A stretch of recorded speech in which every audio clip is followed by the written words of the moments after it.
Merhaba. Çocuklarda alerjik öksürük nedenlerinden bahsetmek istiyorum. Her öksürük astım ya da alerji değildir. Nitekim yapılan alerji testlerinde de genelde sonuç alamıyoruz.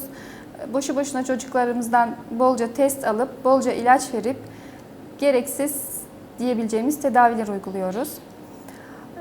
Birçok çocukta evde asılan çamaşırın kokusundan, kullanılan yumuşatıcının kokusundan, belki kullandığı parmak boyasından ya da kokulu oyuncağın kokusundan dolayı ciddi öksürük krizleri yaşanmaktadır ve gözden kaçmaktadır.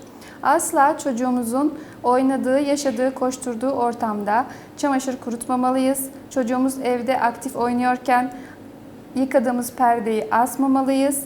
Bir takım oyun hamurlarına dikkat etmeliyiz. Eğer ciddi ve yoğun kokusu varsa öksürtecektir çocuğumuzu. Hatta eğer hassas ve alerjikse astım ya da bronşit krizine sebep olacaktır.